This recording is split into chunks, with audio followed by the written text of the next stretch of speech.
People don't take to the streets because they're angry. They do it when fear disappears. Most people believe revolutions begin with anger. They imagine a frustrated population reaching a breaking point, flooding the streets and demanding change. But history tells a very different story. People rarely act because they are suffering. In fact, human beings can tolerate astonishing levels of hardship or surprisingly long periods of time. The real question people ask themselves is not, am I angry enough? The real question is it safe enough? This simple psychological calculation explains far more about political upheaval than anger ever could. Today I want to explore one of the most misunderstood forces in human behavior. Why ordinary people suddenly decide to participate in mass movements, protests, and even the collapse of powerful systems. The answer lies at the intersection of political psychology, organizational psychology, and the psychology of fear. And once you understand this mechanism, history begins to look very different. The first shift, when legitimacy begins to crumble. Most governments, institutions, and organizations do not survive because everyone loves them. They survive because people believe they are stable. The moment that belief starts to crack, something extraordinary happens. People begin asking a new question. Maybe this system won't last. That thought is far more dangerous to a ruling structure than public anger. Why? Because legitimacy is largely psychological. A government, corporation, or organization can appear powerful for years. Yet once enough people begin to suspect that its future is uncertain, fear starts to weaken. This usually happens when three signals appear simultaneously. First, leadership begins to look weak. Second, internal divisions become visible. Third, rumors of elite defection spread throughout society. At that moment, the public starts making a different calculation. Instead of asking, what happens if I speak out? They begin asking, what happens if I stay silent while everyone else moves? Psychologists call this a legitimacy shift. The center of gravity begins to move. And once legitimacy starts moving, fear often follows. The second shift, the power of critical mass. Human beings are social creatures. Very few people are willing to stand alone, but many people are willing to stand together. This is where social psychology enters the picture. Imagine 10 protesters standing in a public square. Most people walk past. Imagine 100. Still not much changes. But then something happens. 1,000 become 10,000. 10,000 become 100,000. Suddenly, individual fear begins dissolving into collective confidence. Psychologists refer to this as critical mass. When enough people participate, the perceived risk for each individual decreases dramatically. Responsibility becomes shared. Fear becomes diluted. Courage becomes contagious. From the outside, these moments appear sudden. The media often describes them as spontaneous explosions, but they are rarely spontaneous. The pressure was building for months or even years.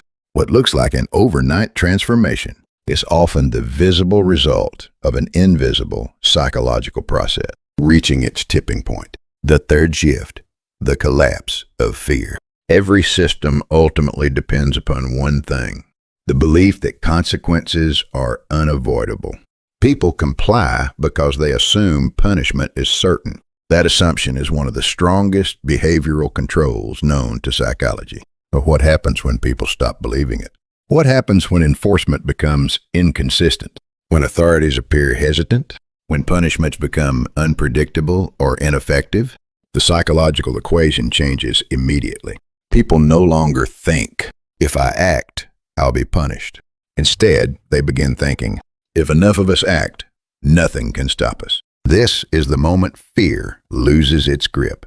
And when fear collapses, behavior changes with astonishing speed. Not because people suddenly became brave, not because they suddenly became angry, but because the risk-reward calculation changed. The pattern history repeats.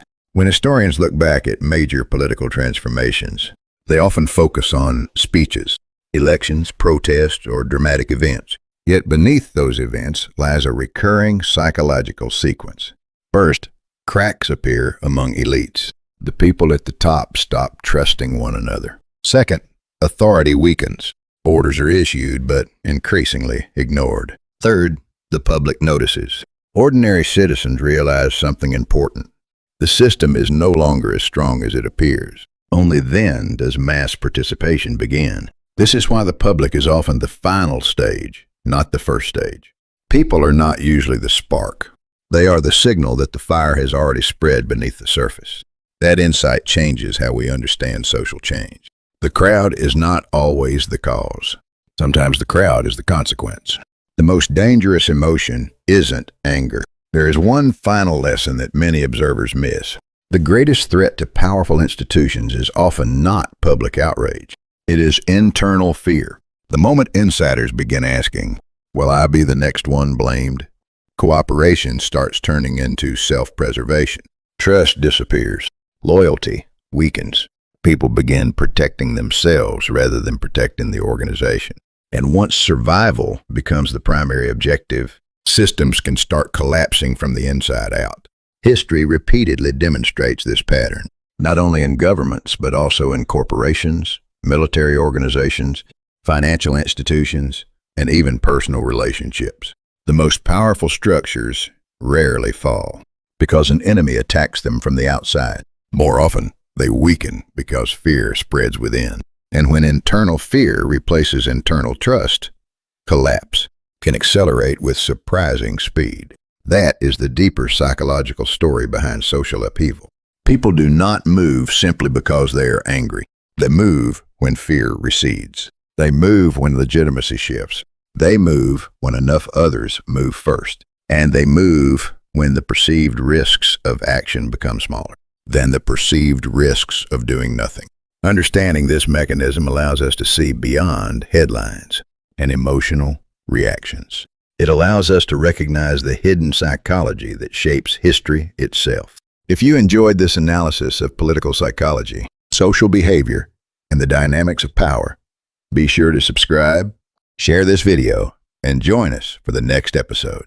In our next discussion, we'll explore an even more fascinating question. How does fear create betrayal? And how does betrayal accelerate the collapse of powerful systems?